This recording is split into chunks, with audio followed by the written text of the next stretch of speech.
we're starting with some of the best product. Yeah. We only buy the upper 1%, highest grade coffees, and it just gives you, when you're starting with the best, keep it simple. That's what I learned in culinary school as a chef. Keep it simple, stupid. Yep. Just if you have something really high end, pay attention to how you're cooking it.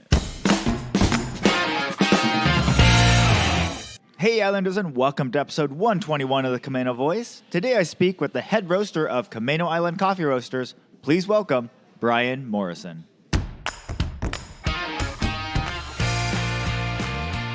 Hi, I'm Brandon Erickson, and you're listening to the Camano Voice podcast, where I interview folks around Camano Island and beyond. If you want to stay up to date on events, businesses, and even hear a little history of this area, subscribe to this podcast and share with your friends. Thanks for listening. Hey, Islanders, and welcome back to another episode of the Camano Voice. Merry Christmas soon. We're in that last, month of the year, and, things are happening. This is our busy time in the marketplace, and so a lot more people are coming through. People are shopping for their Christmas gifts for their friends and family, and it's always a fun time. The Christmas time always brings out the generosity in people, and you just see that. And with the customers, I love talking to you guys, and I really appreciate this time of year. It makes me very thankful for everything that I've been given, and just that we can continue to our mission here at the marketplace. So, thank you for letting us do that. And so just a quick update on the podcast. I've got this episode, and then I've got one more episode next week. And then I'm going to take a break for the rest of December and maybe even that first couple weeks in January to kind of get reset, refocused, and all planned out for the year. But don't worry, this is just going to be a small break. I was just looking at my list again of upcoming guests, and it keeps growing. And so I'm excited to speak to the people I have on there. And so the podcast is not ending or anything like that. I'm just probably taking about a month break as my guess. There's some work I want to do on the podcast and stuff like that. So don't worry, it is coming back. It's just going to take a little bit of a break. So, all right. So into this episode. Today, I spoke with Brian Morrison, as I said in the intro, and he is the head roaster at Camano Island Coffee Roasters. He's been here for quite a few years at this point. And, I was actually here when Brian was first brought on, and I wasn't working in the coffee roaster. I was working on some other side projects for my dad. But to see where Brian's come from, just getting started and everything to where he is now, it's so cool. He's done so much, grown so much with coffee. I'll actually say, before we had this interview, when we set it up, he was like, I hope I don't get asked too many questions about coffee because I don't know how much I'll know. But as we were going into this interview, and you'll hear this, you learn so much about coffee, the roasting process, and how the beans get processed and all that stuff. And even the creation of flavor profiles. I learned some stuff that I didn't know. And I was like, man, Brian knows so much more. He's been in it for so many years now, and he's gone through some trainings. And so it's just really cool, how much he knows about everything. So I'm really excited for you guys to hear about this. It'll give you a new perspective. I did interview TJ, who's my brother-in-law and owns Camano Island Coffee Roasters. That was episode 2 or 3, so a while ago now.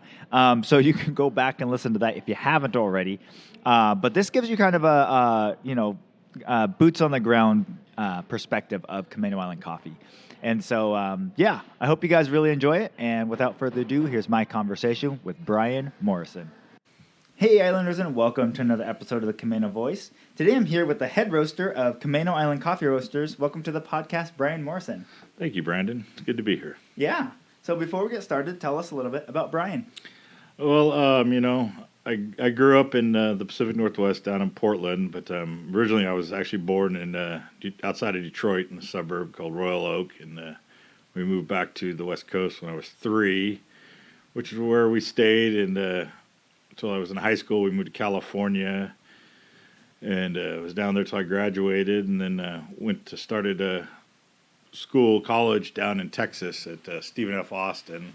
Okay. I was playing football down there and got hurt, so then I transferred back and went to Butte Community College up in Orville for 2 years and played football there, and then decided I didn't really want to play anymore, so took some time off and went out and did the work thing for a while, and so it was interesting, going from totally focused on school at a young age and sports to and getting out in the world, but it was good. Got me kind of headed in the right direction, kind of got to see different things of going to work full time, at a younger age instead of, working part time like everyone kind of does when you're going through college. Yeah. So it was interesting. And then I eventually decided after a few years of Texas that I wanted to go back to school and I wanted to get back to the West Coast. So moved back to Oregon and was going to school down there at Western Oregon. It's a good school, and was coming up here because my parents had got transferred back up here, and I just fell in love with coming up here every weekend and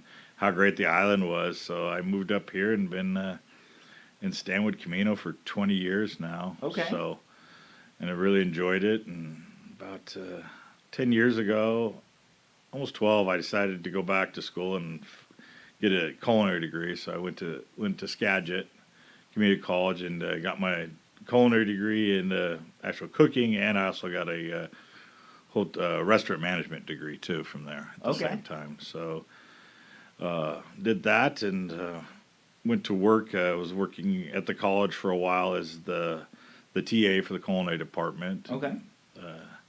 Working in a catering business also at the same time, and did that for a few years, and then decided to go back into restaurants where I'd been in and out my whole life, and worked for a few local restaurants around here, and got to a point where I just, with family, and I was coaching my son's baseball team, where it just working weekends wasn't working. Mm-hmm. So saw an ad one day to come to the Roasters, and I said, it keeps me in the food industry.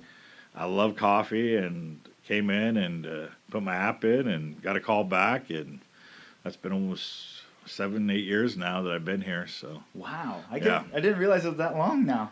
Yeah, it was about I think when you started back here is when I came about then, and it's been good. I was real appreciated. Your dad was able to get me in here and just kind of growing, and as the company's grown, evolved, I've kind of started out as just a roaster and moved up, and now I oversee all of our production and our mailing of our stuff every day. So yeah, it's been good. I really enjoy being here. I love local. I love that commute's great. And I just like working on the island, and I love just the area. This has been great.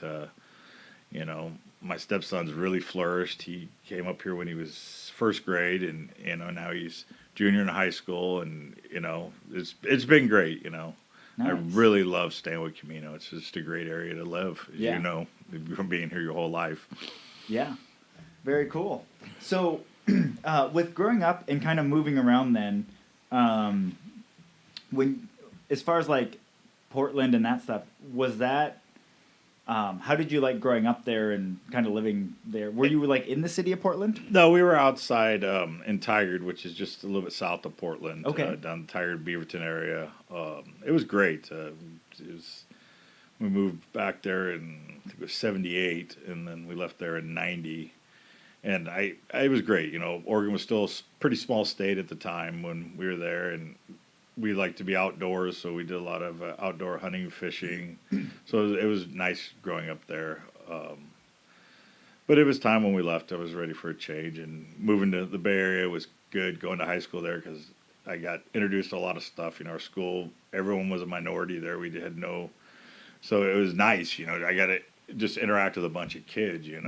All my group of friends was just a collective group, and that was good because that really, I got to learn a lot about different cultures and people just from that. So yeah, that was very good, and yeah, it's been nice. But Northwest is our home. My dad's family history goes all the way back to his great grandfather came out on a wagon train after Wow. he had gone and worked in the he had gone down and worked in the gold fields in California, made enough money, went back and brought the family out. So and they settled in outside of Salem in the Silverton Hills. Okay. That's where my dad grew up on a farm. And then my mom, her family got to the West Coast during the Great Depression. They lost their farm in Nebraska, and we had relatives out here, so they moved west. So it's kind of interesting. My family got out here during the big 2 migrations to the West Coast. So, yeah. Yeah. Nice. So then growing up, when you moved to California, how did you like that transition wise from having the, like, I don't know, a lot of people struggle back and forth with the Northwest. There's a lot of that like overcast and stuff like that. How was that for you moving to California? It was awesome, because Yeah. I was played baseball and football. So baseball was awesome because we could play year round. As soon as football got over in November, we played baseball, 4 games a weekend. So that was awesome. I was actually talking to my parents over the weekend about that. When it was hard waking up every day. Oh, it's another sunny day outside, and the Bay has good weather. So, and we were in the East Bay, so it was a great place. Yeah. I don't know if I'd want to live there now with how expensive it's gotten. Most of my friends that I went to high school with are starting to slowly move away because of the price. Yeah. But I still like to go down there when I get a chance. Yep. 'Cause it's a great area. Yep. Yeah. Washington's trying to move that way too with the expenses. Yeah, no doubt. We're slowly getting there. Nice. So, so through school and stuff, you said you were doing a lot of sports. You were doing baseball and football primarily. Yeah. Was that something you were planning on like taking as far as you could go? As far as like, because you said you went to school in Texas. My whole goal was just to play in college. Okay. Growing up, I just wanted to play in college. It was a lot different back then. It was hard to get recruited. There wasn't as much services. So I got asked to walk on at a school in Texas. So I did. And unfortunately, I got hurt the first day and messed up my knee.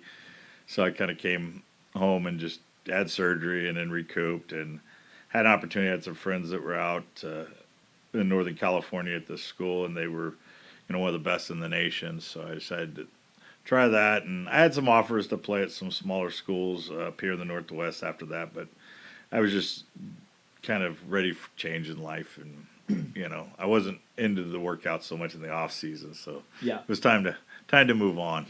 Yeah. So during that time, then, what were you going to school for?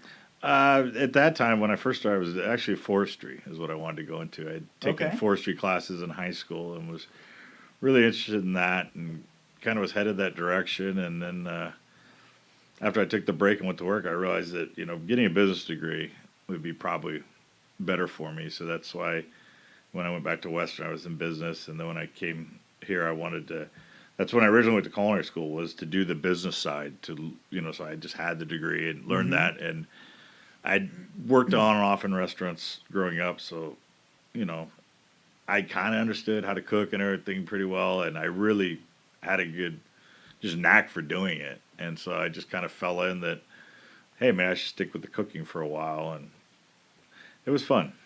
Yeah. Well, and I think the restaurant industry is I think it's a fascinating industry, but I think there's a lot of romanticism about it. But like from a outside perspective, but as soon as you walk through the doors, it's just nose of the grind. It's so much work. It really is. And it's hours of busyness followed by, okay, we're slowed down, but then you got to prep, you got to clean. And so, 8-9 hour shift in a restaurant, it grinds on you. Yeah. It's a lot of fun. I've worked with a lot of great people through the years that had some fun, learned a lot, got to work with a lot of guys that had different backgrounds and where they'd worked at restaurants. So I learned a lot of stuff. Learned a lot from my instructors up at Skagit. They were really awesome instructors. Gil Rodriguez is still up there, and I worked for him, and I can't speak enough. He's probably one of the best chefs in the state.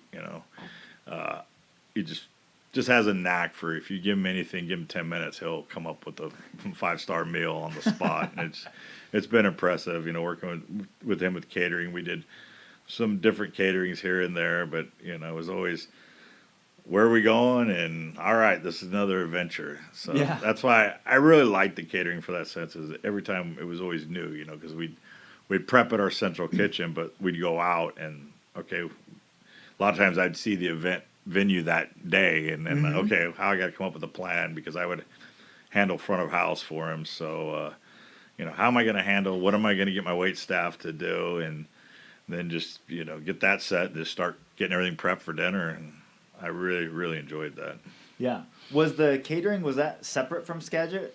Yeah, it was through my instructor. He had his catering company because we were younger and stupid. So, we'd work a full work week. And then why not go do a couple caterings on a weekend, And we did that for 4 or 5 years of going on the weekends. And then finally, he had younger kids and they got to an age where we both were like, okay, this just isn't working anymore. So we kind of stopped doing it, and then he kind of sold all this stuff to one of the students, so that was nice. And she still does stuff out of Arlington and is going strong. So it's kind of neat to see, someone that kind of came in and I taught a little bit and then worked with us that was able to move on and start her own company and be very successful with it. So yeah, caterers definitely got hit over the last year. They had to pivot a lot in what they were doing. Yeah, they did, and luckily she was all right because her husband had a job, so she was able to weather it and get going again. But yeah, it was really tough. I had a lot of friends that got out of the industry completely, but I also had a lot of friends that just stuck with it and just they had some down months and they're all back working again and enjoying it. So it was good. We talked to a few of the restaurateurs here in our complex, and I know that it was tough for them for a while. And got very stressful, but they all just weathered through it, which is awesome because we have some of the best eating choices we've ever had around here. It used to be, there's only a handful of things. I got to go somewhere else. And now when I have my friends want to come up that live down south, it's like, no, guys, I got a local place that's good. And so that has been one of the areas that has really grown. And I think through the Commons has really helped that because we have a great little spot here to come and hang out. And I know during the summer especially, a lot of the tourists find us and love it. And the locals, we kind of like the winter around here because everyone kind of goes away and it slows down and we can get back in our favorite spots. Yeah. But it's been nice, Bake Cafe is excellent, and so is Tapped and Brooklyn Brothers. Everyone knows about them from their Everett location. Yeah. But all three of those restaurants are awesome places to go eat and hang out. Yeah. No, it's nice to have good options. And, I think actually staying with Camano has actually, really gotten a lot better food options in the last, probably the last 10 years or so. Because leading up to that, I just felt like there was not a lot of options. You're right. We had just, you had your Jimmy's Italian and your couple Chinese restaurants and your teriyaki places and your Mexican restaurant. That was it. And a couple fast food. Yeah. And now, we can go get the gastropubs type food at several places. You got Sale in town that's really good. And it makes it nice, Stanwood's growing a little bit more than I like, but with it, we've gotten more options. Yeah. And it's still kept that small town feel. I still wave to people every day as I'm driving to and from work that I know. And that's what I really like about Stanwood community. It is a good hometown. We still have that farming community base. It's good. Watch the fields be plowed, every spring and watch them come up and watch them be harvested in the fall and be able to have the option to go talk to a farmer. Yeah. A lot of people don't have that. You don't get to see where your food comes from. Right. But here we can go to any numerous farms and they got their stands and the person you're talking to is the person that grew the produce or stuff. And I know we have the farmers market here and it's growing. We've got a lot more little farms here on the island now that's just are putting out some excellent product. Yeah. Yeah. Well, and I think especially just looking at food in general across the U.S., and I know that's been a conversation in the news right now, but that's one thing being very fortunate living specifically in Washington is especially in this area, we have so much food that's produced here that you can go get your milk locally, you can get your cheese locally, you can get your bread locally, you can get all your basics right here. Yeah. Yeah, and that is great. My wife's a teacher up in Mount Vernon, and one of her students' parents own the bread farm, and she didn't realize who the bread farm was, even though I brought the stuff home for years. Mm-hmm. And she's like, "Do you know about this bread farm place?" I was like, "Oh yeah, it's some of the best bakery around. Like these guys make some of the best breads." Yeah. And she got some the other day, and she's like, she did some Danish, and she's like, "This is so great." And I was like, "I know." Yep. Yeah, both my wife and I have worked for the bread farm. Okay. They're family friends of my wife. Okay. So she's known them for years. Yeah. And yeah, great people. And Yeah. So my wife said, this is the first one I think of their kids she's taught, and she's just done great things so far with her interactions with them, and just how down to earth and people they are. And she was out in Bow the other day, and she didn't realize that whole area out there, how much businesses were out there. I was like, "Oh yeah, I've been Yeah. So Yeah. yeah, it's interesting. She's been here. Gosh, I was telling you, just turned 17, so 12 years now they've been up here, and Yeah. she's there all the time, just like, "Wow, this is here," and I'm like, "Yeah, Yeah. it is." Yeah. Yeah. No, they do a great job with a lot of what they do, and they're a cool company. So then, when you were getting into culinary and getting into the restaurants and stuff, did you specialize at all, or did you kind of just go generic? I was just kind of generic. I've always been good with your protein cooks. Like when we catered, a lot of times I was responsible for all cooking of all fish and a lot of the proteins, because I just had a knack, especially for fish. Just I guess growing up here, dealing with growing up eating trout and salmon, we were always cooking it. So that was kind of, I guess you could say, I'm kind of Northwest fair food. But my main thing is I can make some of the higher end stuff, and plating is my only thing I've never been good at. I don't have the art eye, but when it comes to making it, no problem. But I really enjoy making just home type food, a lot of sandwiches, soups, and stuff like that. Mm-hmm. It's kind of really right in my wheelhouse, what I enjoy cooking. Yeah. Nice. So then when you were working in that, how long did you work in the restaurant industry? Oh, on and off my whole life, well over 10 years, Okay. Because I worked dishwasher jobs, that I did some prepping off and on, and then almost 7-8 years solid where I was in the restaurants. So Okay.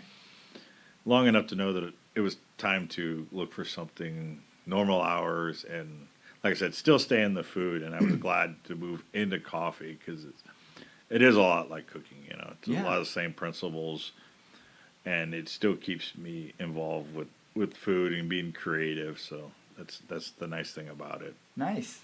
Very cool. So, I think people have a general idea of like roasting coffee just from like you stick it in the roaster and it roasts. But can you walk us through kind of all the steps of the roasting process? All right, it's a pretty simple process. Obviously, we procure our green bean, which is basically just a dried out bean. So when it's picked, it comes as like what they call a cherry, so like an outer fruit, because we're getting the seed. Mm-hmm. And then that is dried, and then they use a husky machine that knocks the cherries off. And then there's either a natural, which we buy, half our coffees are natural. They're just dried. They'll just put them out. A lot of people just put them right on the ground, concrete slabs. Some countries or bigger producers will have elevated beds that are like a mesh material that just sits there so they get air on them. But a lot of the countries still, especially like Central America, they'll just put it on the ground and just dry it that way. Mm-hmm. And then so we'll get it in that state. And there's a natural, and there's also a wash process. There's kind of the two big ones where they just kind of wash it and knocks off a lot of the little dust that comes on the coffee. Okay. And then we'll get it in the green state, and then we're lucky we do an automated. Our roaster is an automated program, which I find is the most consistent. We do some manual roasting where you're going by color and time, which does work, but for consistency, to get it the same every time, the auto, the computer's smarter than you are. Yeah. Because it can adjust the temperature a lot faster than you can when you're manually. So it'll go in, and what it'll do is we'll drop the coffee at around 410 degrees, and then it'll drop down for about 2 minutes to get your bottom out. And then what happens from there is you go through a couple minute period where it's basically finishes drying the coffee out, where it takes the rest of the water that is still in the bean and gets it out, converts it over to sugars sometimes, depending on how long it's down at that point. Just depending what you're looking for, because we'll get the coffee and green beans when we get them. They'll have 7-8 different flavors that's in that bean. Mm-hmm. And what you're looking for is, okay, which ones do I really want that flavor? And then you kind of tailor your roast profile to that. Okay. So it'll kind of highlight what you're looking for. So if you want something, boy, this coffee has a lot of like raisin or chocolate's a big one. Yeah. Okay, let's highlight that. So, our buyers kind of help us pick our coffee to get us. They know what we want from year to year, so they try to keep our flavors the same so we don't have to have anything that's really different. Every once in a while we will, and that's what we do for our coffees of the month. We'll run a different one. So then you'll get, the little bit where you're roasting, you get to the dry out process, and then there's a critical time kind of in the middle of the roast, around the 5-6 minute mark, where you're building your flavors. Like I said, where you're picking, where it kind of, you decide on your airflow, which will just help keep the temperature blowing the air, because we use indirect heat. So our heat the barrel doesn't get any direct flame. It's just has two radiant burners that heats the whole inside of the roaster, and then the air pushes the hot air into the bean. Mm-hmm. And then we'll build the flavor from there in that critical point. And then that usually gets you up to about your first crack, and that's when the outer bits, the little bit that's left, kind of cracks off. And then you're just kind of from there, you're just deciding, okay, how dark do I want to go? How, because that'll change the flavor a little bit. If you the darker you go, makes it a little bit smokier on most coffees. And it also just sometimes if you go a little bit darker, you can get a little bit longer shelf life on it if you take it really dark. Mm-hmm. We tend to take ours not as dark as other producers. Yeah. But at the same time, our mediums are probably a little darker than some people. Same with our lights. We've tried going lighter, and people really don't like it, because you get, when we taste our coffee, it's a cupping stage, which they probably pull it out at 410, 420 degrees.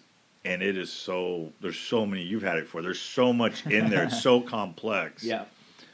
Where you're just like, it's good, but there's too much going on in there. Yes. Yeah. And then that's why when you decide, okay, well, we're going to go to this temp, and that also helps you highlight what you're looking for in that bean. Right. And a lot of times it's trial and error. I was lucky that we had established, when I started, Jeff had been at it for over 10 years, and we had a good process and good baselines to start with.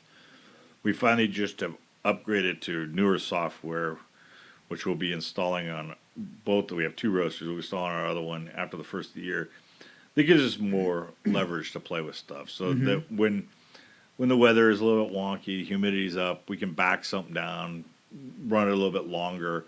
Because right now we can only really adjust 30-second increments. Yeah. Now I'll be able to go back into 6 seconds, so I can really maneuver it to let it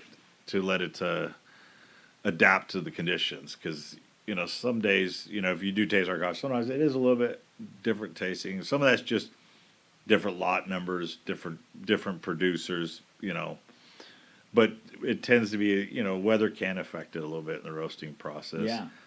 And we don't tend to monkey with it too much, because you can mess stuff up, and it gets expensive every time. You're roasting 50 pounds of beans, and if you mess up, you're at a couple $100 down the drain because whoops. So with this new automation, we'll be able to tailor it a little bit more, and just have more playroom. So like when we get an unusual coffee that we may never had before, which we've been doing a lot in the last couple of years, we're able to, we'll start with one of our base profiles, and we'll go ahead and look, okay, where is this country located? Okay, it's here. It's kind of similar to this other country next to it. What altitude is it growing at? Because that has a lot to do with it. The higher it is, usually you want to go a little bit lighter on your coffee. So, it gives us a good baseline to go off of. And I guess that's the thing, is just trying to be consistent, there are some companies that specialize in, they change it up constantly. Yeah. And they do a lot, then you're usually doing smaller roast batches. Yeah. But we're pretty good at staying consistent. And Yeah. that's what I think our customers really enjoy is that, every day when they get up to have their coffee, it's that familiar taste. You know? And our other big thing is that we try to get our coffee out within 48 hours of being roasted. Mm-hmm. I find anything, you could roast it in the same day, but the flavor's lacking because it needs to degas and let some of the gases come out of the coffee, which gets the oils out, which really is where you're getting your flavor in the coffee. So we try to get them out within 48 hours. Most of the time it's 24. So when you get our coffee, if you buy it here, you're getting it within a couple days, mailed to you within 5 days of it being roasted. So it's probably the best it's going to taste for about a month to 2 months. You can go up to probably about 6 months with our coffee, but anything more than that, your quality falls off. Yeah. If you grind it, you get about a month. Whole bean will last longer as long as you keep them. And that's like the main thing is as long as you keep them. I just put mine in a Tupperware container at home. Make sure the lid's on it tight. Put it in a shelf that only gets open every day when we make the coffee. Yeah.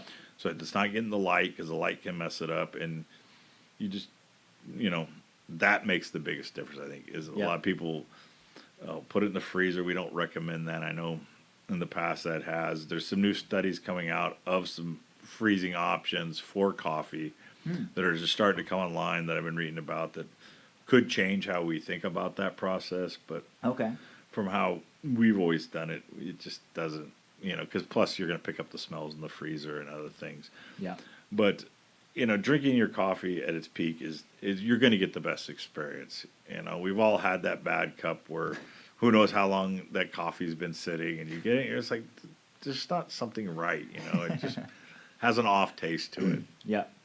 So that's probably the biggest, is just working with the best about roasting, I think, is just working with our suppliers, our wholesalers, and our importers to get a good quality product. We're starting with some of the best product. Yeah. We only buy the upper 1%, highest grade coffees, and it just gives you, when you're starting with the best, keep it simple. That's what I learned in culinary school as a chef. Was keep it simple, stupid. Yep. Just if you have something really high end, pay attention to how you're cooking it.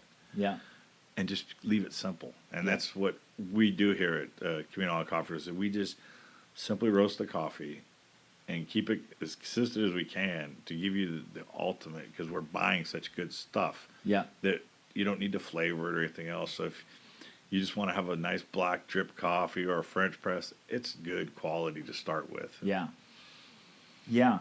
I think one of the things when it comes to our coffee that I talk to when I'm talking to our customers is you talked about the range of our light and our dark roast coffees. And I always tell people, I feel like the goal of Camano Island Coffee Roasters is that when you drink a cup of coffee, whether it's a light or a dark roast or anything in between, it tastes like a good cup of coffee. It tastes like coffee. Yeah. I've had some of these light roasts from these third wave roasters, and it's really cool that they can do it. Yeah. But some of the coffees you get, you taste them, and you're like, that's a tea. That's not like coffee. It's Yeah. so bright and like fruity and floral, and you're like, that's not what coffee tastes like. And I always feel that way too when we get a lot of these, and we'll be doing the tasting. We used to do before COVID was cupping, so basically you just put your grinds in a cup, simple as it is, pour hot water over it, just let it sit, and then you'll come back in with a spoon, and it gets a little crust, and you break that crust off and get because the grinds all float to the top, scrub that off, and then that's what you drink. Yeah. And, you do it with the spoon, you're sipping, but we had to kind of stop doing that because we decided that wasn't good. So now we've gone to more of a pour-over type method to taste our coffees.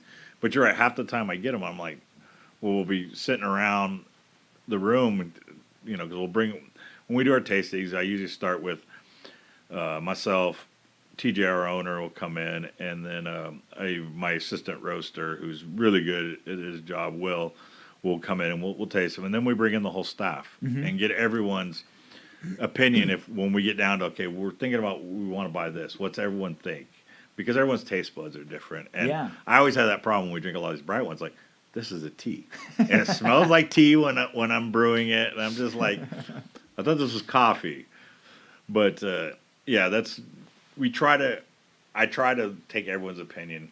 We always do because it's just everyone's taste buds are different. Yeah. Some people have uber sensitive taste buds, other people's don't, and so we kind of just try to get a good consensus because a lot of times, like even when we're testing new roast profiles, I may like it, but 5 other people don't. Right. So, even though technically I could just say, "Hey, I'm the head roaster. This is the way we're going."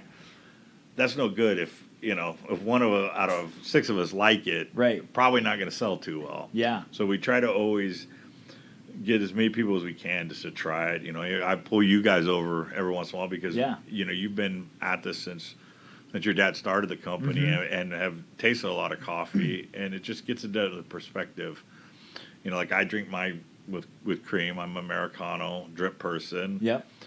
Some of our other people are into French press. We have one of our customer service people loves cold brew and used to be a barista. So she's helped us start tailoring our roast more to that. Which of one of our roasts is the best for that. So that's helped a lot. And we're always trying to learn, which is interesting. We're just kicking around ideas a lot of times. We'll go to classes. We've done some classes, some seminars, and just talking to people. Yeah. Because it's sometimes I think people get too hoity-toity about coffee. That's one thing I was told when I started here. We're not that kind of company. We're into more about our relationships with our customers and making sure our customers have a great experience than being like, hey, no, you're wrong and we're right. Yeah. Because we get customers all the time that don't like something, and we do our best to fix it, replace it, get them something they might like better. Our customer service team is awesome with that. They're all ex-baristas, so they really know how to make coffee, how coffee should be done. And we just try to, work with our customers. Because at the end of the day, if they're not happy, we're not happy. So. Yeah. Yeah. Well, and you also brought up the whole keeping it simple. Yeah. And I think when I think back in like restaurants and stuff like that, some of the best restaurants I've been to, you get the plate and it's not, if you go to like Applebee's or something, it's like the Wombo Combo burger and it's got like 200 different things on it. And you're like, I always go for those because I'm like, when am I going to try this again? Exactly. But if you actually go to a nice restaurant that has good quality, it'll be very basic. And you'll just take your first bite and you're like, wow. Like, yeah, it's all about showing off your technique, how your cooking skills, and same with roasting, And I know there's tons of coffee out there. We buy our competitors' coffee.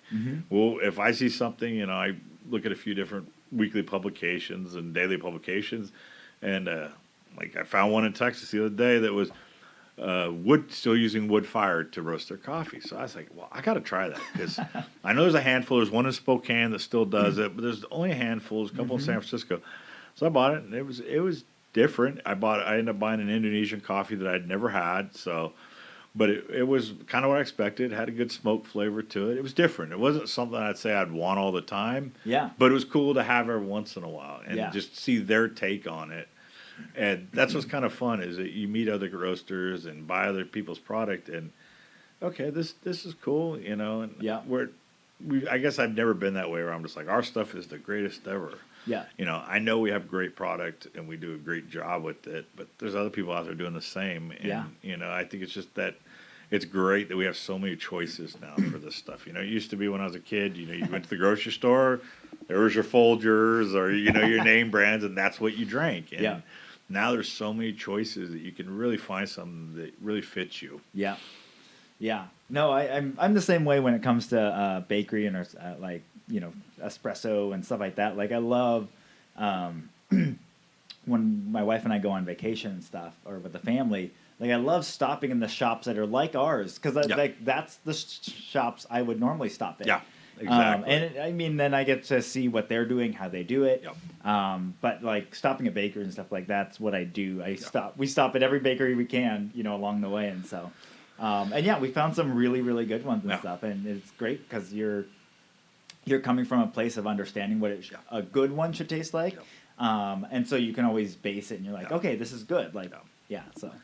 And every once in a while, I'm sure you guys do the bakery. You'll have something, you'll come back like, "Hey guys, I had this," and you explain to them kind of can we do something like that?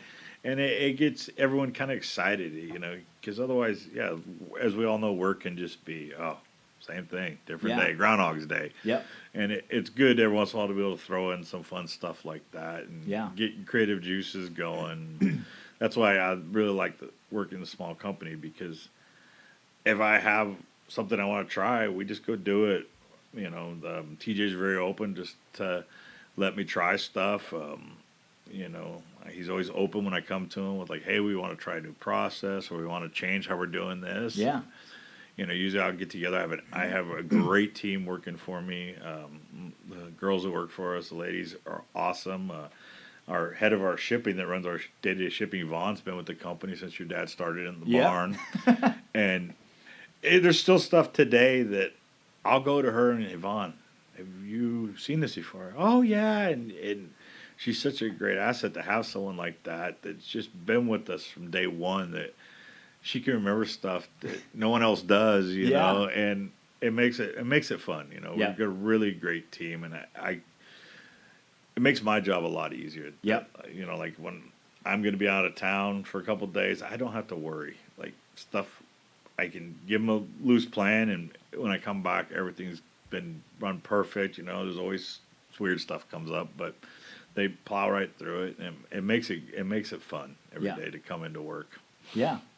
Very cool. Yeah, I also find that's the fun of working in, owning, but working with a small business, and inside of that, is you get to try new things and experiment things. And, Barry's come up with some new different ideas, and he'll just throw it out there, and he's like, "Well, let's just try this," and he'll throw it together. And, that's how like the Everything Craigle was born and stuff. And that's been like a huge seller ever since he did it. So, I love the experimentation and that ability. Yeah, and it's been fun because we've really grown in that way since I've been here.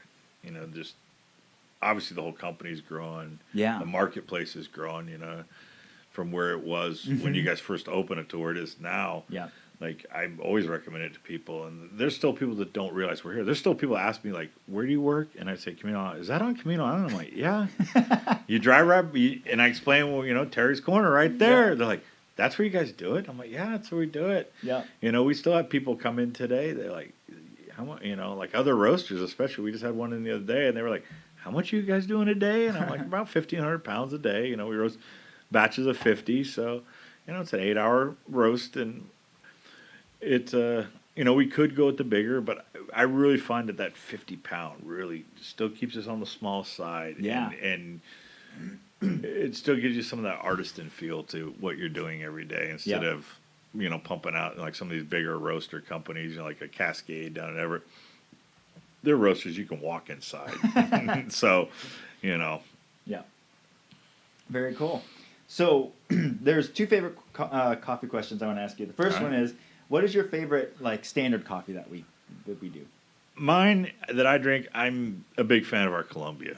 I guess it just growing up drinking Colombian coffees, because that's kind of what everyone had. It just has that, reminds me of just childhood, smelling the coffee, because my grandpa would Colombia, when I stayed with him, I'd hear the grinder come on every morning at 6 a.m. because he just was always up at 6, even when he retired, buzzing that coffee and that smell. So when I hear the pot go off in the morning, because I'll admit I'm lazy, I don't get up every morning, grind my coffee.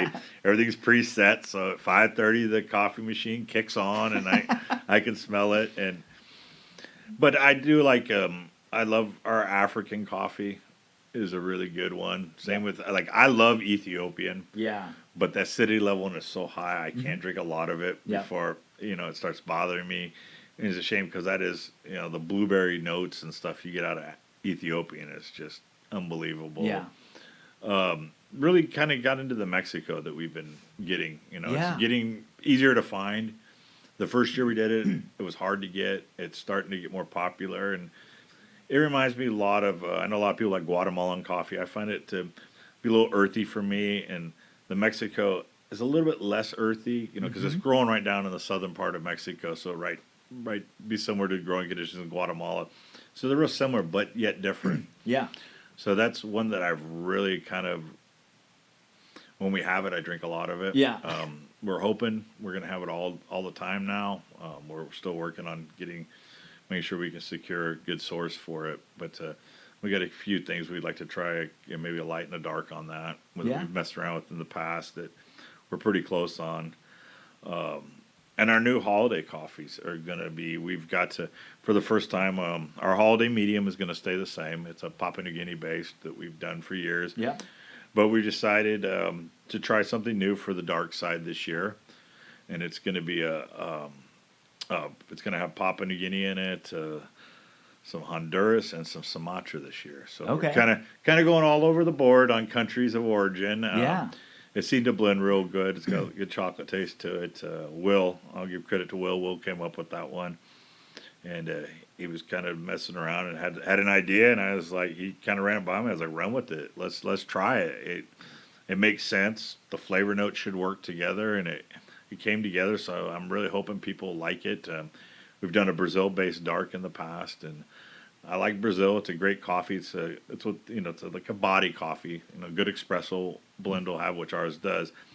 But it's to me it was lacking a little bit of excitement for getting a holiday. So this one I think has a little bit more flavor to it this year, and I'm hoping everyone loves it because if not, I guess you guys can yell at me. Would you send your coffee back? All right. And then what is your favorite coffee of the month? Some of those rotating ones that you guys have brought in. Really, like I said, the Mexico. What other ones do we have that were kind of interesting? We did a lot of Sumatra Indonesian coffees, which some I like, some I don't. We did Rwanda, which I really liked, and we did it on the light side, just because it was a little bit different on the African coffees. Congo has been pretty good. This lot of Congo this year was a lot better than we had gotten the previous year. And, that happens from year to year. Like I said, that's where our providers really work with us to try and help us get what we're looking for flavor-wise. So I guess the Africans have been the ones I want. I wish we only do organic and fair traded, so it kind of limits us sometimes on what we can get. I would love to do Kenyan, but no one does it. There's a couple of, like Miramar has a really good coffee, but they aren't doing organic. We've tried the Chinese coffee. I see that they're probably going to get serious about it, which I haven't looked, but I know that coffee is growing over there in popularity. And they really started with Robusto, which is the bush coffee, and now they've grown more Arabicas coming in. Just isn't quite there yet. It'd be interesting. I also saw that Vietnam is going to have its first Arabica beans. They just graded them, and they look like they did pretty good. So that'll be interesting to see those countries come online with coffee. And I also am kind of excited. I'm hoping we can get our hands on some Yemen coffee. It looks like their stuff stabilized a little bit over there. They just had a coffee grading competition, and they had over 100 producers send in product, and they all scored really well because that's obviously one of the origins of coffee. So it would be kind of cool to be able to get some of that here in the future. So we're always looking for that kind of stuff to keep trying. So I guess I always like trying something new, I guess, is what I'm saying, So that's why I do like that we keep that coffee of the month changing. We're probably looking this year, I think we're going to keep the ones we had last year because there just wasn't a lot available. So we had some weather conditions in certain parts of the world that kind of messed things up. And just securing coffee's been kind of tricky this year with the COVID and the shipping concerns. So far, knock on wood, we haven't had too many issues. We had one issue getting some Ethiopian, but we were able to find some from another supplier, and because everyone was waiting on the same boat. It's finally got here, so our stuff's sitting in our warehouse, which made me feel a lot better because it was a little stressful there for a little bit of, oh my gosh, this is something we have to have because our espresso has to have it. Because that really brings that coffee together when you make an espresso shot with it. Very cool. All right. Well, I like to end every podcast with some rapid fire questions. Oh, no. So the first one is, what purchase of $100 or less have you enjoyed the most in the last 3 months? I'm pretty boring.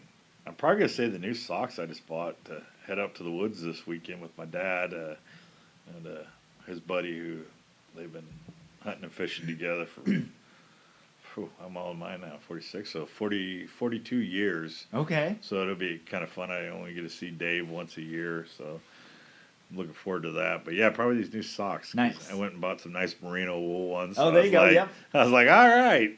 Yep. It's kind of boring, as you know, when you have kids in the family. Right. Yep. No, I think it was last year that I started looking at like merino wool socks and stuff like that, and they're just they're great. Yeah. They're a lot less like the full bulk of the normal wool. Yeah. So where you have to get a whole shoe size bigger to fit them. Yeah, the problem is I remember when I first started getting them about 20 years ago, I think it was $5-6 a pair. Yes. And I was like, paid like almost $30 yeah, Saturday. I was like, holy smokes, these have gone up. All right. Pretend you have a friend coming from out of town. What would the first day look like here? When I have people come up, usually the first thing we do is we head out to the state park. Mm-hmm. And just kind of hang out there. In the afternoons, usually go over to like Anacortes or La Conner and just kind of do the shops and just hang out. If it's a tulip time, obviously we hit the tulip fields. But and then if it's some of my fishing buddies, it's straight out, hit the boat and hit the river, hit a lake, hit out in the sound, you know, depending on what season it is. But it usually involves, some kind of food. Yeah. And a lot of times when I have friends come, we'll just grab a bunch of food, head back to my house, or my folks have a nice place for having large gatherings, so we'll head over there and just start cooking up a bunch of food. Nice. All right. Who's an interesting or fascinating person in this community that I should interview next? Trying to think. Well, if you get Coach Holmgren on, Mike Holmgren, I know he has a place on the island. He's come in a few times, and I've sat and talked with him for a couple hours, and he's a great guy. Just nice guy, down to earth. Doesn't. You wouldn't know he's as famous as he is, kind of guy. I really enjoyed time with him. I'm trying to think who else is around here. Maybe some of our teachers in our schools. We've had some. We've been lucky.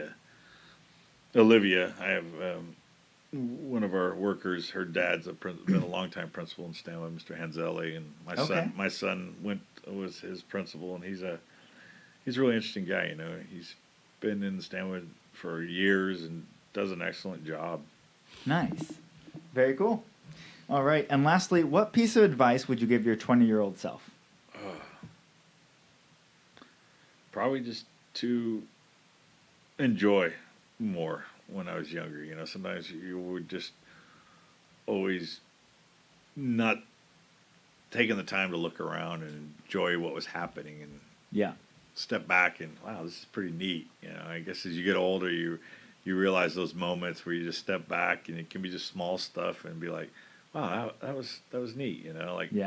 Getting together. My son turned 17 on Sunday, so we got together, had dinner with my parents, and just those kind of times, where you realize like these are great times, And I think when you're younger, you just are so focused in on yourself and just trying to do whatever you're up to. Yeah. And you just forget to hey, take a step back and just look around your surroundings and enjoy the friends, your family, just life in general. Yeah. Yeah. Very cool. Well, thank you so much for joining me on the podcast today. Well, I thank you, Brandon. All right. And Islanders, I will talk to you on the next one. Well, a big thank you to Brian Morrison for joining me on the podcast today, and thank you for listening. If you haven't already, be sure to rate, review, and subscribe to our podcast on your favorite podcast platform. It really helps us be found by other Islanders like yourself. And for more information on this episode, you can go to CamanoCommons.com/podcast. That's CamanoCommons.com/podcast. Thanks for listening, and see you next time.